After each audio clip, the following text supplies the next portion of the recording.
Okay.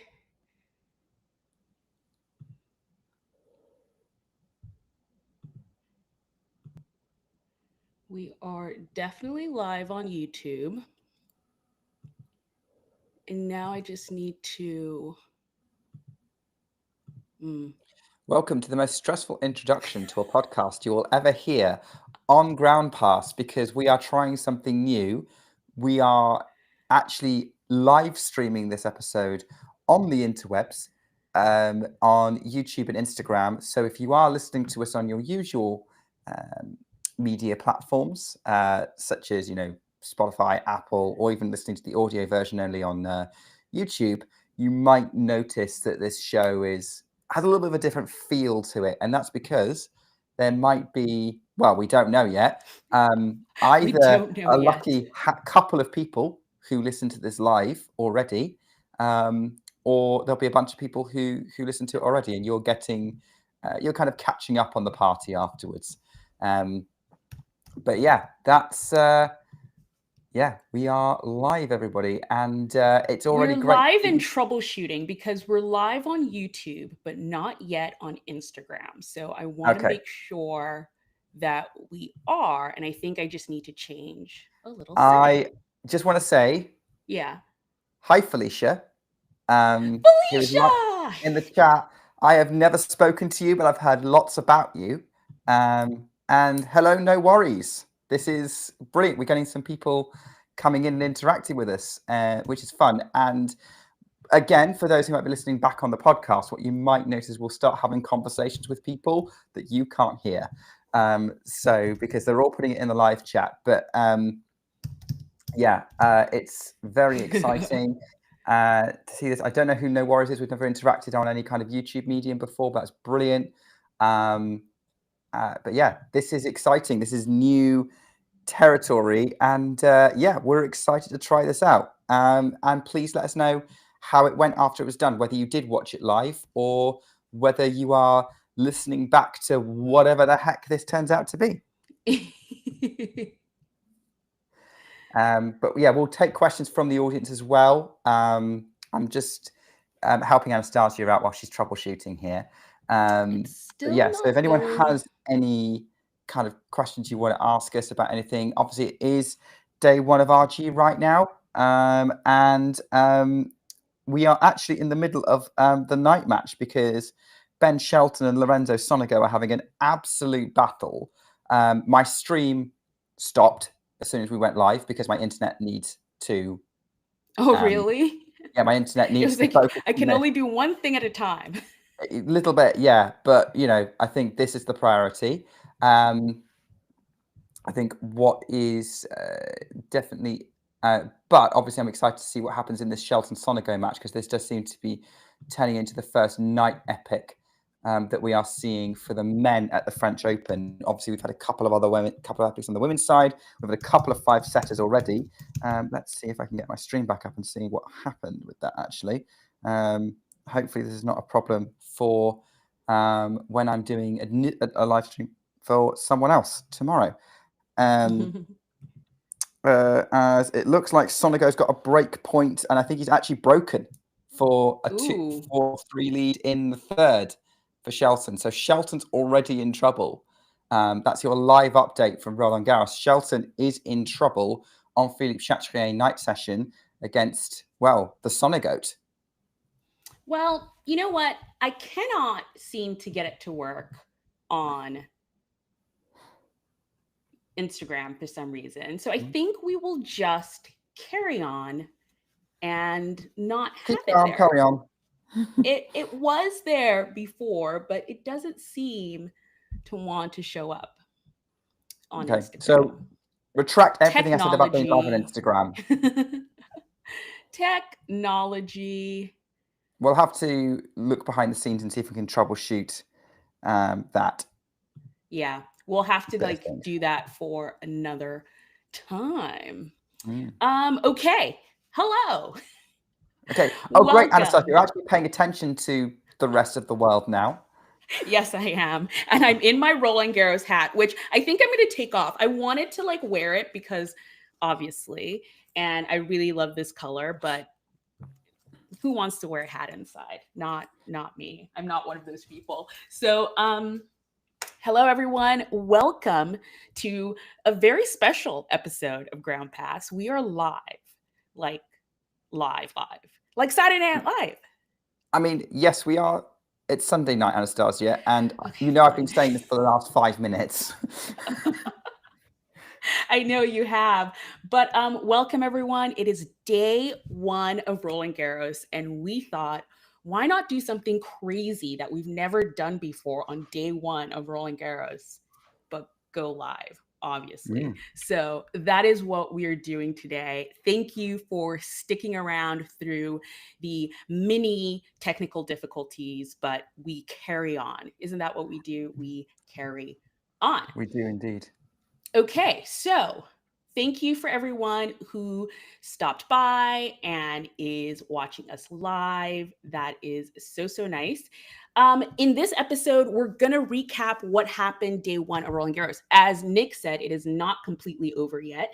Ben Shelton is down. He's down 2-1. Okay, so Lorenzo's 2-1, even though it wasn't break point, it was set point. Yeah. But so there's still matches going on at Roland Garros, but we are going to record now because Nick, what time is it for you? It's probably late. It's 9:51 p.m. Yeah. So we don't want you recording at midnight or something crazy. Not like again. that. No. Not again. Thanks, Felicia, and no worries for being here to listen to us jab away. But yeah, so this is live. Thank you for joining us. We want to make this interactive. So if anyone's here, we want to sort of like include the audience and make it as interactive as possible. So join in the conversation if you are going to be sticking around. Our first question to everyone is, what was your favorite moment from Roland Garros so far? Nick, we haven't actually recorded for a while because I recorded the last episode, the draw episode with Mitch.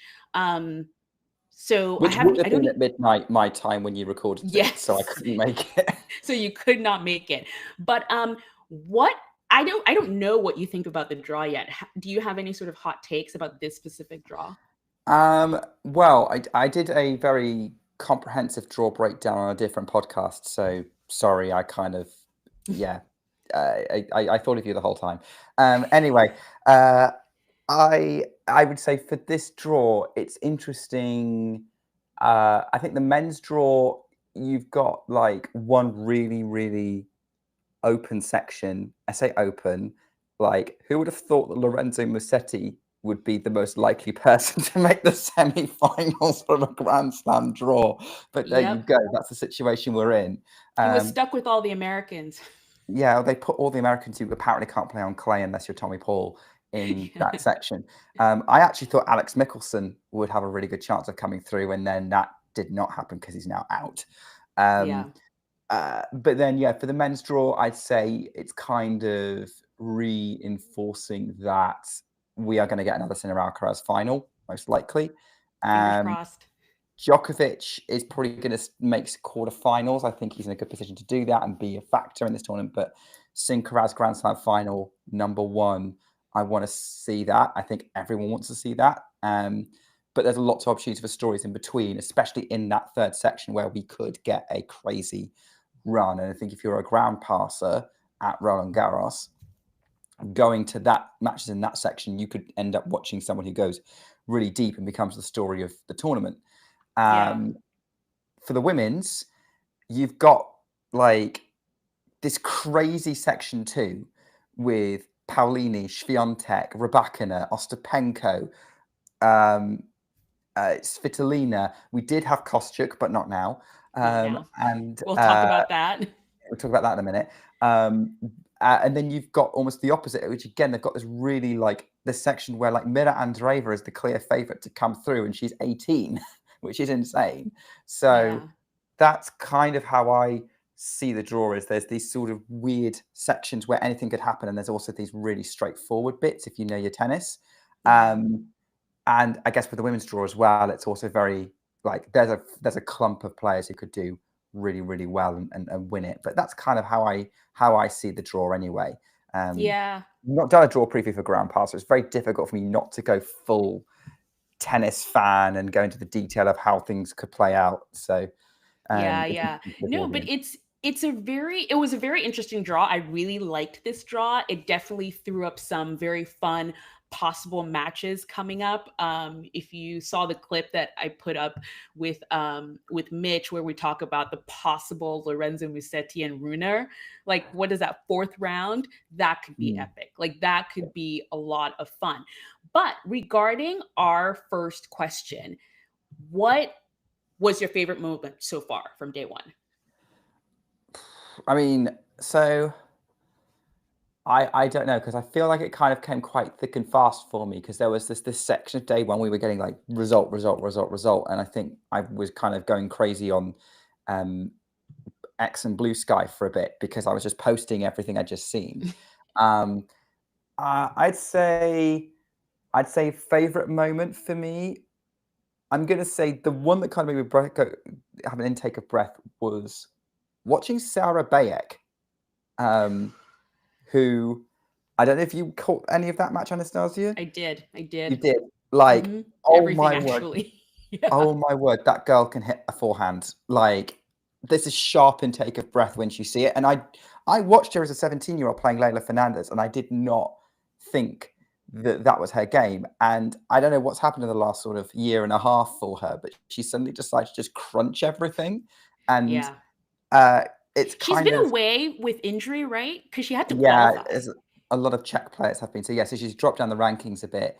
Um, but yeah, she's come out and she's absolutely stunned Kostyuk, who just looked like she didn't know what to do in that Yeah. situation. And I see Sarah Bayer as a cross between Petra Kvitova, who is sadly out now, and Yelena Ostapenko, in that she's got that sort of clean lefty stroke, but she goes for it every single time. And I was just sat there in awe watching her. I don't know if it's sustainable. I think she's probably going to be one of those really up and down players who Yeah. will blow everyone away one day and then hit a bunch of balls out of the court another day. But the on days will look pretty spectacular. But yeah, I would say that's my favorite moment of, oh, guys, I think we need to start talking about Sarah Bejlek again. Yeah, yeah, yeah. Well, my favorite moment of the day was the Rafa Nadal tribute. And that was it. Ah, Like my whole my whole day. There's a lot of great tennis to talk about, which we're going to talk about. We're going to jump into right now. But definitely just the most heartwarming moment of my day was the Rafa Nadal tribute. well, let's do that now because we were going to talk about it. Let's do that now because I feel like it'd be silly to kind of put more tennis in between. Let's talk about that now because I'd love to hear your thoughts on it, especially someone who sort of has a strong emotional connection to Nadal. Like he's been your favorite player for a while. Yeah. Um, whereas I'm going to be honest, my battery died during the ceremony, so I didn't see like the key bits. I didn't see the footprint go down. I didn't see the big four come out Oh, because I was trying to get my stream back up. So oh no. Okay, okay, okay. So we need to I've chat. missed it basically. We need to chat. You missed most of it. Okay. Yeah. Well, for me, I didn't know what to expect. It was kind of like we saw what we saw during Davis Cup, which I think for a lot of people was not exactly, the way Rafa should have been sent off, with a retirement ceremony. So I think everyone wanted a redo. Um, and I didn't know what to expect. The one thing I'm going to say though is everywhere I saw like I listened to a few podcasts and I saw some like posts from different journalists and things, and everyone was like, you know, people are saying that Novak and Roger and Andy are going to be here. And I was like, guys, I mean, I think that's pretty obvious. I think that if we didn't know about the footprint, we didn't know about the other surprises, but I could have bet my house on the fact that those three players would have been there, because what would a Rafa Nadal retirement ceremony be that's supposed to be a sort of like makeup? be without those four. Like, I feel like you have to have those four. So I knew that was coming, but I also then didn't know what to expect with everything we saw, which gave me so much FOMO, so much FOMO. But everyone who had a ticket to Philippe Chatrier today, and then also a lot of the media, were given the orange I, t-shirts. I was wondering because they would had to have been given it to like Yeah. make it work. No, they were all given it, and it all said "Merci, Rafa." I had so much FOMO. I'm like, I want that shirt so badly. Um, but yeah, so everyone's wearing the shirt. Like, they on the upper like tier, they have some white shirts sprinkled in, so it spells Rafa with a heart. Like, it was just all, the scene was set. And then of course Rafa comes out, and it's so great. He's wearing all black, which I was like, oh, what's happening? But he's wearing all black. He comes, and then he has a written speech, which I didn't expect. I thought he was just going to riff and just sort of like give like a short speech. But no, not only was it a written speech, it was in 3 different languages. He had a section of the speech in English, a section of the speech in French, and then a section of the speech in Spanish. At what point in the ceremony was the montage? Because that was the one bit I caught.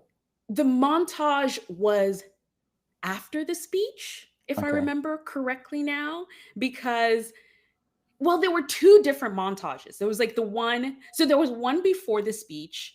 Then he started the speech, and the first thing he said was in French. And I was like, is he going to do this whole speech in French? No, it was a third of it.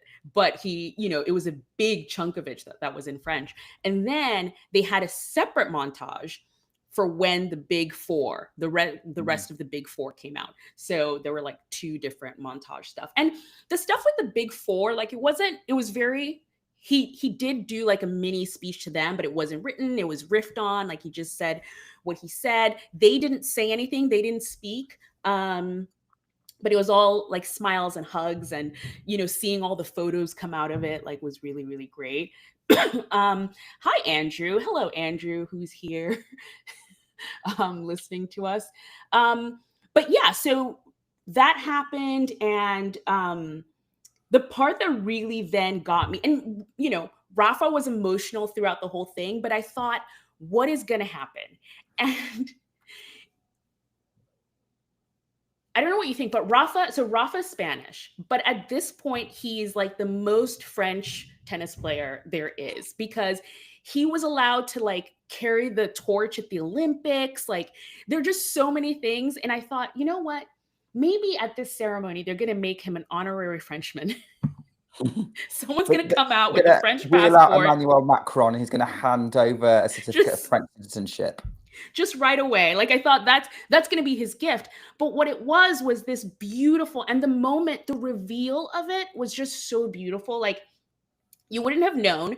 They took him to the edge of the opposite end from the umpire. They took him to the net, and I thought, did they carve his name into the net post, or what did they do? And one of the groundskeepers comes out with a broom, and the tournament director like sweeps the clay away, and there was this marble plaque with his footprint, and then a trophy, and then 14. And then he started crying, obviously, and I started crying, and we're all crying. And it was, it was a really, really, really sweet moment. That's that's really cool. And like, I think it's a nice little touch, especially the way they kind of hid it. I assume that's now just part of Philippe Chatrier now. Like, that's never moving. Yes, it's permanent. It's like a permanent thing, and it's like they said, it's going to be there forever. It's going to be there for absolute ever, which is really, really cool. I don't know, I thought it was a really cool ceremony. One of my favorite parts of it, though, was, so the big four, before the big four came out, like, these dancers and ball boys and girls came out, and it was kind of like interpretive dance, and I couldn't tell what the shape they were making was. But then a bunch of the staff from Roland Garros were called out, who knew Rafa personally, but it wasn't the people you think. Like, it wasn't tournament director or whatever. It was basically, it was the people I think that work behind the scenes that we never see. And I thought that was such a sweet touch. Like it was, the person in charge of the locker rooms and like player relations and things like that. Like I thought that was actually a really sweet moment to recognize those people, especially since they meant so much to Rafa and him to them. Like that was really nice. I think that's really great because that really shows the human side of what happens behind the scenes of a tennis tournament. Because let's face it, if you're spending 2 weeks in Paris, as Rafa did for like not just for the 14 titles he had, but like the other 2 years he went pretty deep in the tournament, like that's 16 years. He would have got to know a lot of people, and I think we know what Rafa is like as a person, and like I'm not surprised he cried.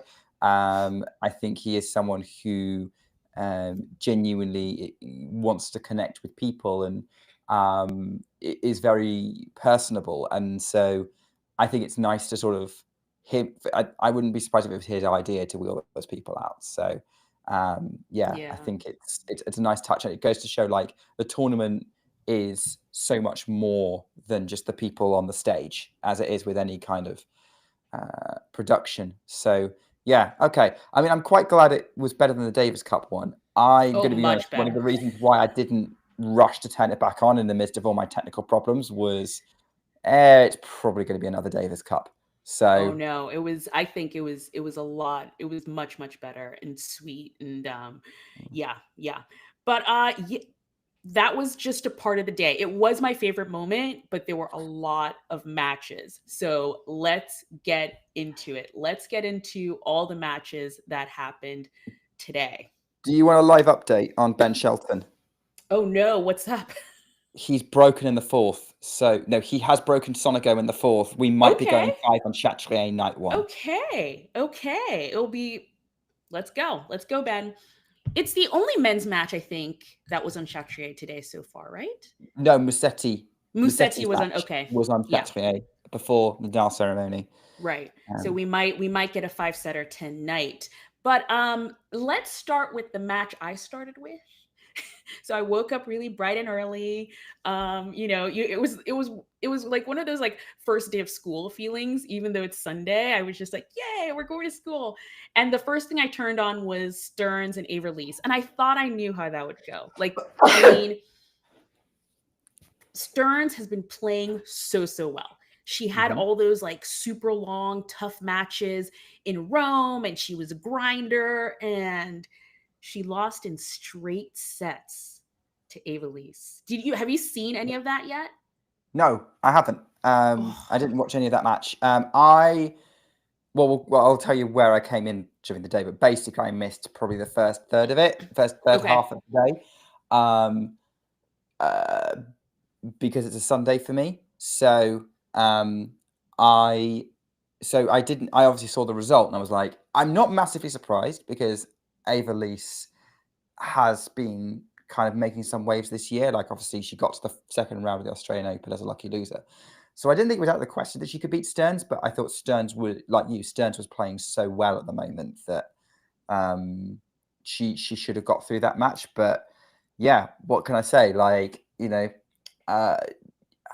form is no guarantee of success, and we see that at first round of slams year in, year out. I remember 2022, Ons Jabeur losing in the first round of the French, having won Madrid and got to the Rome final, and she was like being penciled in to play Swiatek in the Roland Garros final, and just didn't happen because of I forget whether it was Lynette or Freck who took her out, but it was a Polish player. But I think in this case for Stearns, and I haven't seen any sort of press conference thing, so I don't know for sure, but I feel like definitely the conditions played a part. In the morning, I think basically by the time Rafa's like memorial tribute by the time Rafa's like tribute like happened, the sun was out and the weather was better. But in the morning it was rainy, it was windy, and I can imagine that Peyton just never really got in the rhythm, and Averlies she didn't give her a chance. She bageled her in the first set. It was just like go go go, and before you knew it the match was over. So yeah, I think that was definitely an interesting start to today. And then the one match that I think I knew exactly what would happen was the Victoria Mboko match versus Lulu Sun. I had penciled in Mboko to like win that one, even though Mm. I love Lulu's son. But Victoria Mboko, like I watched all of her qualifying matches. She won all of her qualifying matches in straight sets. I mean, she's hitting the ball in such like you think, how is she 300 or whatever in the world? Like, and she probably won't be there for that much longer, you know? She's not, because she's at 120 now. Like, she's rocketing her way up the slams, like the rankings, and I think she was 300 odd like earlier this year. But the reason why is because she's brand new. She's 18. Yeah. So what else do you expect? But yeah, she's really tearing up on the lower ranks of the tour. I am also not surprised about this result. I had it penciled in as one to, if it was on late enough in the day that I could watch, enjoy, because like that was going to be a big hitting affair. But Lulu's son's been like really inconsistent, whereas Mboko really hasn't. Like, she's so switched on pretty much every match she plays. So I, like you, was not surprised by that. But even I'd like so many people are messaging me going like, this Mboko go is good, and I am very excited to see what she does at the French, especially since Yeah. with the game and the way she hits the ball. Like, clay isn't the first surface that I would think of as her excelling on, but I think her game just works anywhere by the look of it. Yeah, no, it really, really does. And you already said, the other match that was like just out of nowhere upset, which was Bejlek like taking out Kostyuk. But what else for you like stood out? Well, Baila Kostyuk was like, yeah, one of the ones for me. We had, I think for me, we had an epic Vekic Blinkova. Was like every point was a battle between I those didn't two. see Like, that one. that was 7-6, 7-6, 6-1 Oh, in the end. So the third set, but even then, like, you didn't get the sense it was going to be a 6-1 third set. It was yeah. like, because every game was going to deuce, at least in the first part of the set. Vekic was trying to get through it. Like, I think Blinkova broke back at the end of the second to like, so Vekic was ahead, a breakup, set the breakup. Blinkova fought back, got it on a tie break. It was like one of those proper like battle matches, and the kind of epic, kind of fun match that you get at Roland Garros every now and again. Yeah. Even with the 6-1 decider, I think it only got to 6-1 because Vekic kind of got into a bit of a groove. Paolini had a little bit of a scare. Ooh, Again, that was a good one. Yeah. one way. And when I say scare, like, she was down a break in the third set. Like, Yeah. I was getting ready to kind of talk about, so guys, Jasmine Paolini's out already. And then basically what happened was Paolini just, Yuan was playing really, really well, like so well, and was playing really bravely. She looked like she was really seeing the ball and striking it really well. And then Jasmine went, oh yeah, I could do that too, and decides to try, like, I don't want to say try a bit harder, but she just took it up a notch, which Yeah. is impressive for her, because I don't think she's the kind of player that a lot of people associate that with. But she played with a lot of heart, a lot of fight, which is what we do expect from Paolini, Yeah. and No, it's overcame the like, scare. So yeah. match for her. I think a lot of people see the smile on Paolini, and like she's little, she smiles a lot. So I just think there's this sort of jovial attitude that people have or associate with her, but she's a fighter. Like when she needs to dig in and like win something, you can almost see the switch happening. Like she was really fired up at the end of that match. No, I really enjoyed that one. But I feel like a day like this is the perfect like day one for a slam. It's like so much is happening. Upsets are happening, like matches that there are a lot of matches that went the way we thought they would, like a lot of 3-set matches. Tiafo took out Safulin, Musetti had a great time, but then there are a lot of these matches where you're sort of like, oh, unexpected. I mean, one of them for sure, it was kind of like the last match that I have on my list here, which was Giovanni Mpetshi Perricard versus Zuzu Bergs. Which That is was on my one list that as well. that was on your, like, that was, I didn't know how that was going to go. Now, Giovanni Mpetshi Perricard is French. So I thought, okay, he's going to have the French crowd along with him. And the reason why I had that match on my list to like watch was for the French crowd, because I've talked about this a lot, but I love the French crowd and how they get behind their players, and it Blah, blah, just blah, blah, blah, blah. ole, and it just makes the atmosphere so great. So he went down the first set, but I feel like the crowd really helped and carried him through. And he Especially in that won. third set tiebreak. Yeah, yeah, and he won the match against Zuzu Bergs. I think Mpetshi Perricard is like 700 feet tall, and I think a lot of people just see him as a serve bot. But he can move on clay. He can play on clay. I know he hasn't had a great clay season, but I'm happy he at least got through the first round. Yeah. I think he's certainly going to be one of the heroes of the French crowd. I have a story about this match, by the way. Ooh. So I was watching it in a pub today fun. because me and a group of people went out for lunch, and the pub we were in, I kid you not, and this is like, you know, proper English pub. It's not a sports bar, but they do have lots of screens for sport. And on one wall on one side, on a giant screen, was the Monaco Grand Prix. On the screen behind me was Roland Garros, Giovanni and Mpetshi Perricard versus Zuzu Bergs. And we were sat strategically according to which one we wanted to keep the closest eye on. Yeah. And what was great was the people who were watching Mpetshi Perricard Bergs were actually like talking about the match and keeping an eye on it. And like there was someone there who was kind of like enjoys tennis. Is not deep into the detail of it like we are, but would be someone who's a Ground Pass listener. So Anna, if you're listening, you discovered the podcast today. Shout out to you if you're listening to this back. But she was like, she followed the match, she knew what was going on, and like it actually caused some conversation with people who probably don't watch tennis week in, week out like we do. Yeah. I mean, I love that, because that was just me in my apartment. Like I had on one screen the match, and then in the background I had the stream of the Monaco Grand Prix, and I need to catch up on that. This is not the podcast for that, but I need to catch up on that because that was a crazy race. But yeah, I love days like this. Just some honorable mentions that we can just do quick fire, but Sabalenka and Jen, you know, just eased through. Qinwen Zheng had your match of the match. It was our watch list match of the day for you. And yeah, that wasn't as hard a match as I thought it would be for her. I thought the live score of it.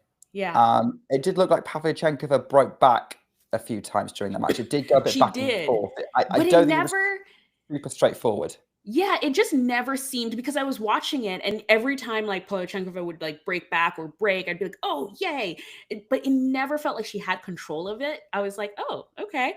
But yeah, so that was one. Emiliana Arango is one person to watch for sure. She beat Alex Ayala today. And the thing I love about her is she's like one of the only female players, at least that I know of, that wears a backwards like hat. Yeah, she's the only one, I think. And it's just so cool. She just looks cool and just like collected. And that was a fun match because you had the Philippines crowd, you had the Colombian crowd, and it was just fun. It was like one of those matches where you're like, there were no French crowd there, but it was still like an exciting match to watch. This was surprising to me, even from qualifying. So we made a qualifiers and lucky losers to watch post on Instagram, and I put Juan Manuel Cerúndolo there, partly because I was surprised he's never made the main draw of the French Open in 4 tries.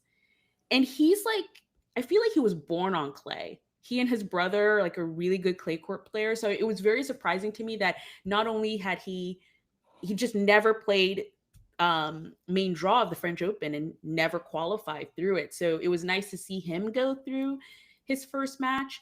Eva Jovic, who's someone we've talked about before, she got the wild card to Roland Garros along with Emiliano Nava. They were like the Has American. Nava won yet, by the way, because he was up in his match. Oh, he won. Yeah. He won. Emilio Nava won against the one and only Botic van der Zandschulp. I think that's how you say it. I think it's Van der Zandschulp, but close enough. But who, by the way, is the person who beat Alcaraz at the US Open. And he, Botic plays so well against top players. And then he meets a wild card and he's just like, doesn't know what to do. Um, but yeah, so both wild cards from the US are through to their second round matches. And yeah, in general, it was a very fun, chill day of exciting matches with upsets and stuff, but also just, you know, straightforward ones And as well. upsets in terms of like, what we know of as tennis fans, right? Because players like Kostyuk or Stearns or potentially Shelton, depending on how this goes, he's serving to take it to a fifth now. Hmm. Um, Probably is going through. Like they wouldn't be what the mainstream media calls upsets because they don't have single figure numbers next to their name. Um, Oh, but I think people would call Marta Kostyuk a big upset for if sure. you know tennis, if you're I think she transcends though. No, I'll debate that. I think Marta Kostyuk actually really does transcend. Like everyone, maybe also because of the stuff she does with Wilson and then Mhm. just being so vocal about Ukraine. I think she's definitely a player people like watch and know of, at least in my circles, I would say. Um so that was definitely a big one. I actually think the Peyton Stearns one was probably not as big as the No. Marta Kostyuk one. The Marta Kostyuk upset is the biggest upset of the day, Yeah. for Yeah. I sure. think so. Um, I think so. would Yeah. you would you rival that with Shelton if he loses?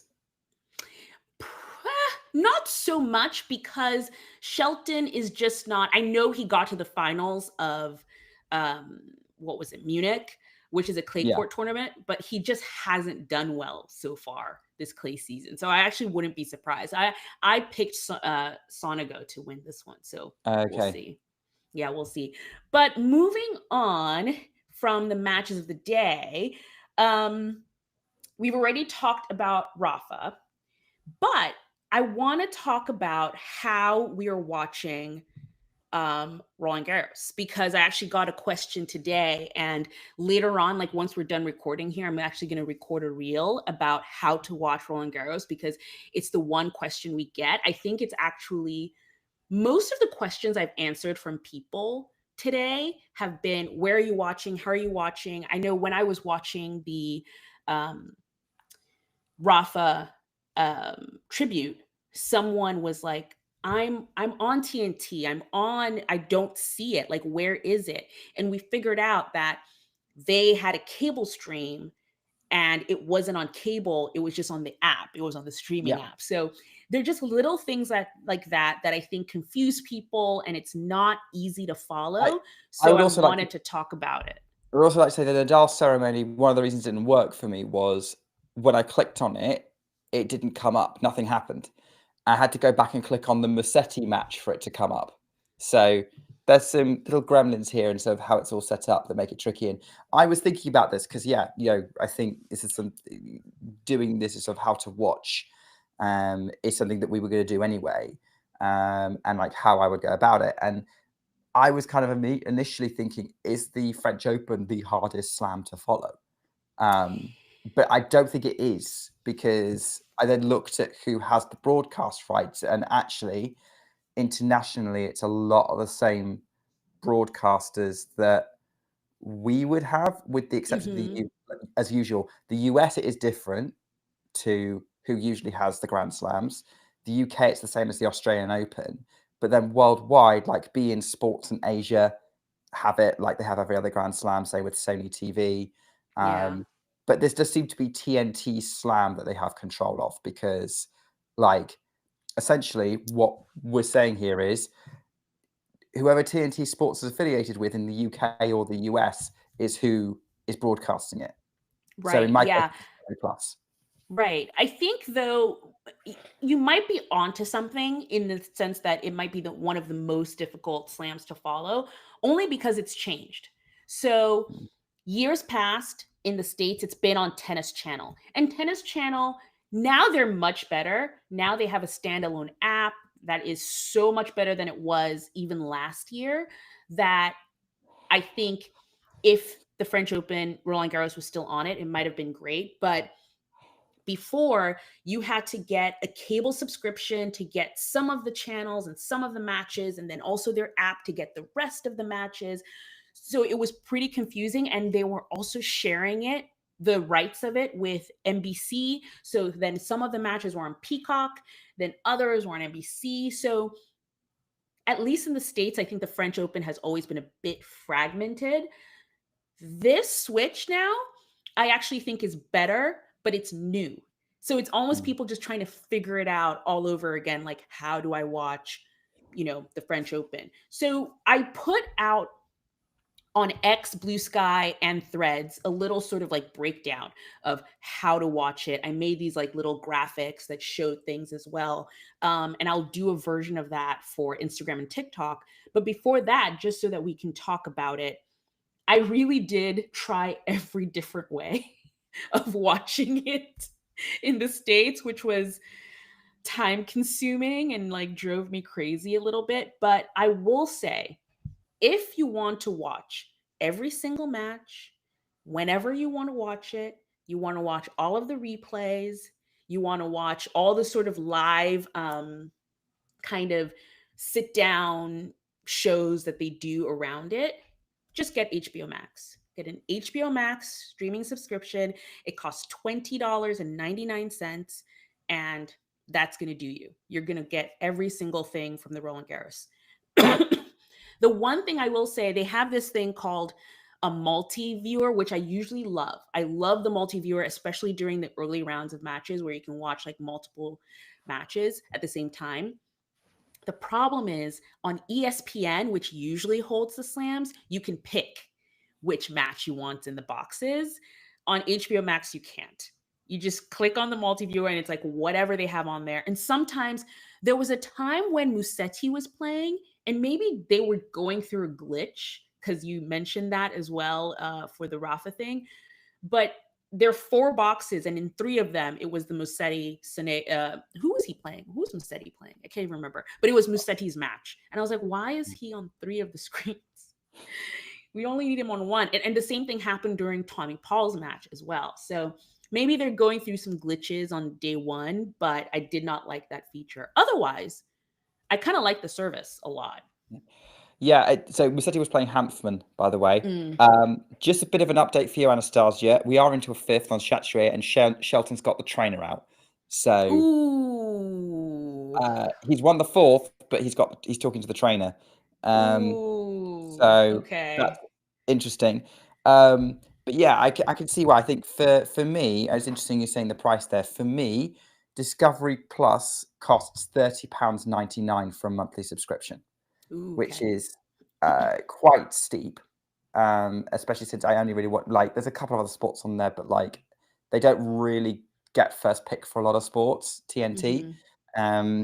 But anyway, so but yeah, I am finding some glitches with it. I am having trouble getting the matches to show on my TV. I have to watch it on my tablet, pretty much. So I'm having some technical gremlins with Discovery Plus. Other than that, though, I do agree. I do like the fact that I can go back and watch a match if I've missed it. I'm currently debating whether or not to go back and watch Mboko's son because I have missed it. So, yeah, even just to watch Mboko play, like just how she hits the ball. You should go back and watch that for sure. Yeah, I mean, she's been on my watch list. It's crazy that I've helping hyper and I've not actually watched a full match of hers yet. Oh yeah, you should totally do it. Some things to mention in this, like the programming of TNT, because people have asked me. If it's something you like to watch, like commentators and like a round table kind of thing. And I know a lot of people who watch TNT for other sports, they like the round table stuff that they do in other sports. I liked it for the tennis. It was very different and new to me, but it was nice to like focus on one match. So I was watching one match, but obviously there, dozen other matches happening at the same time. It was nice to just have the round table on in the background. I almost treated it like radio. And if there was anything going on, they would like jump to that court, and then they would jump to another court if something else was happening over there. So it was kind of cool to be almost like a roving eye and you saw what was going on around while focusing on one match. It's called The Rally. I really liked it. In the morning, they had Mark Petchey, Chris Eubanks, and Coco Vandeweghe. And I really liked the way those three kind of worked together with the matches and stuff. Something else that I'm just going to mention, just in case. Well, two things, actually. If you still have Tennis Channel and you don't want to get any new thing, you don't want to pay money for anything, and you're willing to just wait, all the replays are going to go to Tennis Channel. So in the States, at least, I don't know if this works in Europe as well, but in the States, after 11 p.m. Eastern, they're going to start replaying the matches from that day. So it's very delayed. And if you're willing to just sort of, either not see the scores or you really don't care, that's a way to do it. And also, they're going to be showing all of the doubles and juniors for free as well on Tennis Channel. So you can see those live for sure. Yeah, it works differently where I am with Tennis Channel because I have Tennis Channel International, which is just a streaming service. So it's not really, there's no cable equivalent. So I'll have to check and see if replays are appearing on there. But if I'm getting replays on Discovery Plus, I may as well just exactly. If you already have Discovery Plus, you don't really need this. It's if you don't have or don't want to pay for Discovery Plus, this is an option. If you have a Tennis Channel International subscription and you are getting replays, please let us know because we will tell everyone else about it, because that's actually really good. Because like Tennis Channel International costs like £1 a month, £2 a month. Ooh, that's awesome. My Tennis Channel streaming here is $10 a month. Yeah, it's so Tennis Channel International is so cheap. Oh, that's awesome. That's awesome. And then the last thing, if you really don't want to do any of this and you happen to have a VPN, this is for if you have a VPN, you are able to just watch the tennis matches for free on France TV. It's their public, it's kind of like their PBS version, I guess, public broadcasting in France. They're showing, obviously, because it's France and it's in Paris, they're showing all the matches for free. So if you have a VPN, which I tested out, you can just watch all the matches for free that way. I'm assuming all the commentary is in French. Oh, yes, everything is in French. So you have to accept that part. All of it is in French. But if you already have a VPN, because it's technically not free because you usually have to pay for a VPN. But if it's something that you already have for other stuff, that's an option. Yeah. Okay. Yeah. Okay. Public service broadcasting, which I think France.tv is the only public service broadcaster in the world that has the French Open. So yes. Yeah. There you go. Okay. I think we are so on it. Maybe we should be live all the time. We should be live all the time because we're so on schedule. No, Anastasia, because we're not putting ourselves through this every 2 weeks. Oh no, not at all. But going on to our last question, which will bring us to the wrap up, which is what is on your watch list for tomorrow? So we're doing this. We've always kind of for a few Grand Slams now, we've done different iterations of a watch list. And this time around, I think just from experience from the other ones we've done, that what we're going to do is we're going to focus on one match each. So each of us, every single day, we will put out one match that is a must watch. It's going to be what we realize a lot of people listen to us, they're watching on TV anyway. So we will try and, have it be a match that is you can see on the grounds or things like that, but it's not exactly a requirement. So it's just going to be a match that you must watch. And if you're on the grounds, the thing about the French Open and most Grand Slams that they have the big screens and you can always just go sit. I always like the loungy areas. Nick and I are different that way. He was like, if I'm going to go to the court.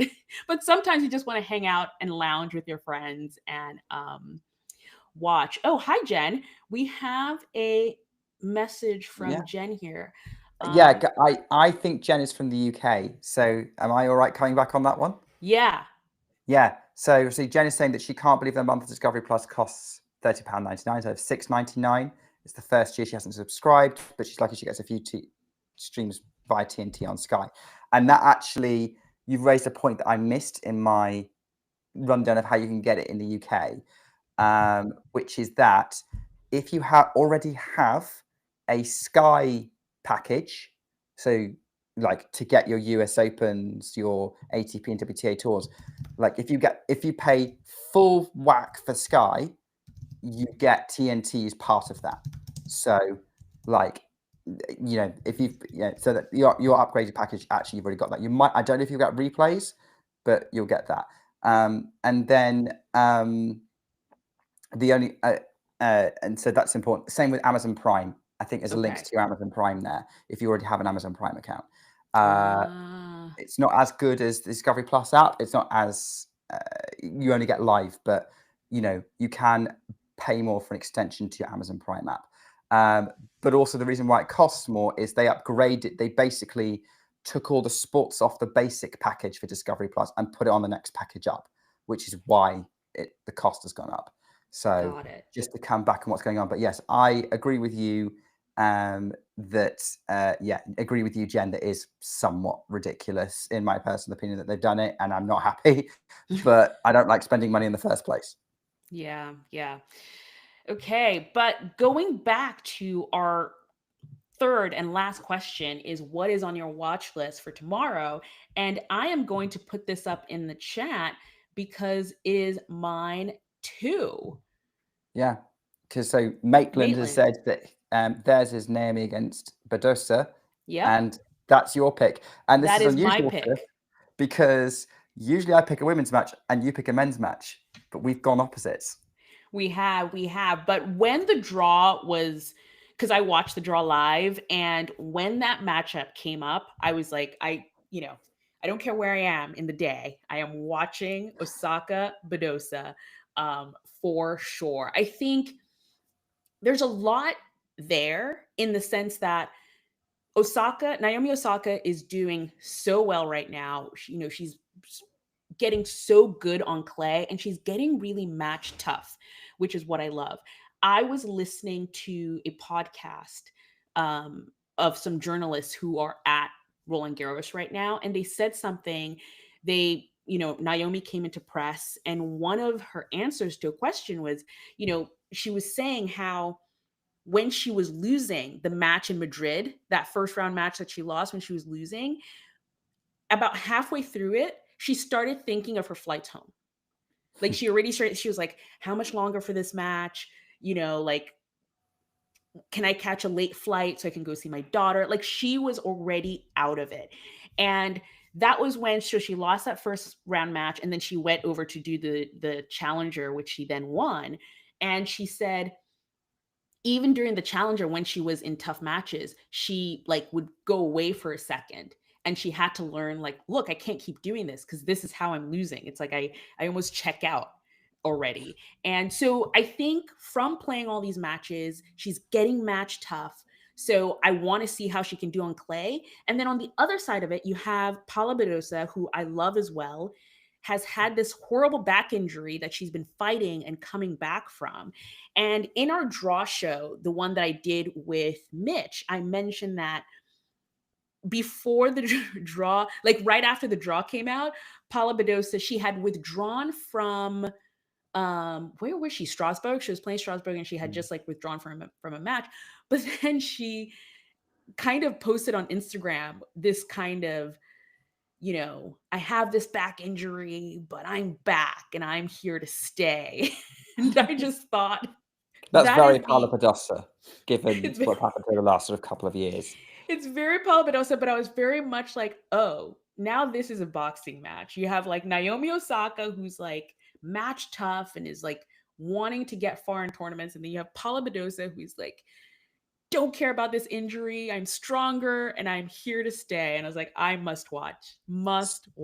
Slight correction, Anastasia. She didn't pull out of Strasbourg. Strasbourg's the first tournament in a while she hasn't pulled out of. She lost in 3 sets to Samsonova. Oh, she lost in 3 sets. I thought she had like in that last match. No, she pulled. So like that was the last full match she played since. Who was it against? Miami. I can't remember.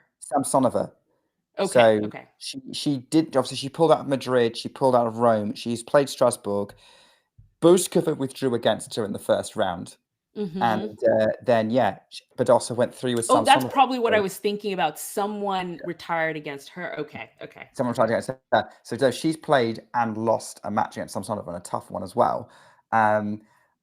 I think the reason why I've not put this as my one as well and twinned with you is that Badosa injury has kind of made me go, this could be a complete damp squib. Like I am definitely gonna be watching it, and I'm gonna say slight plug. If you want to listen to me commentate on it, I am doing a watch along for another YouTube channel for that match tomorrow. If you want to hear me instead of your regular commentators, or you really can't afford to pay for anything, then you can listen to me waffle on about that match. But yeah, that's the one reason why I didn't go for it. But yeah, I agree with you. That is the kind of main highlight of the draw. And I would also say that whoever wins that match is probably Mira Andreeva's biggest threat in that section, because that would be a potential fourth round opponent for her. Yeah. Yeah. Yeah. I mean, so many things could happen there, but that is my watch list match for tomorrow. Nick, what is yours? So obviously I didn't go for that because I was worried about the Badosa injury. So this is one of those ones I'm happy to be wrong about. But I thought there is one other match that I think looks like it should go 5. Or if it doesn't go 5, it's very likely to be an upset. And that is Thomas Martin Etcheverry against Stefanos Tsitsipas. Because they are both great clay court players. They've both had decent results on the clay. Like Etcheverry's coming off a semi-final run in Hamburg, been to the French Open quarters before. Steph has got a great clay history. And yeah, when that came up, I was like, ooh, yeah, that could be a fourth round or a quarter final of a French Open. It's the first round, and if the fact that neither of them are fully warmed up could mean that they're going to go a bit back and forth. So yeah, quality clay court clash. There's lots and lots of good women's matches tomorrow that I'm also really excited for. But in terms of like, that is a match I really want to see. Etcheverry Tsitsipas ticks that box. So Yeah. and that's also one you could watch on a ground pass. It's on court 6. On court 6. So crazy. Can't believe Tsitsipas is starting off on court 6, but that is his ranking at the moment. That's a good one. That's a good one because you're right. It could be on upset alert for sure, because Tsitsipas is in transition mode. I don't know what to what to call it right now, but he's off and on, not really playing great. So we'll see how that goes, because that's a tough first round for Tsitsipas to have. We're coming up on our hour here, and that is exactly how long that we said we wanted to be on this stream. Thank you for the few people who joined us. This was great. Definitely a learning experience. We will fix some technical difficulties, but I really did kind of like this. So if you are joining us, follow us on Instagram, TikTok, and stuff. We're going to be doing a bunch of daily rundowns and recaps from Roland Garros, just like we did on during,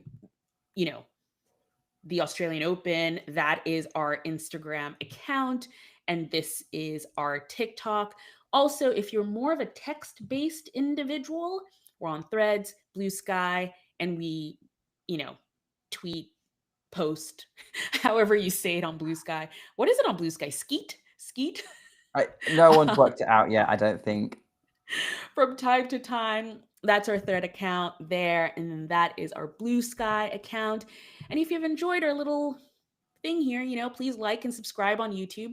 Enjoyed doing this one, and maybe we'll be back again for a live. We will discuss once all the technicalities are covered. Either way, thank you for joining us, Nick. This was fun. This was definitely fun, but it's always fun recording stuff with you, Anastasia. Yay. Bye, guys. Bye.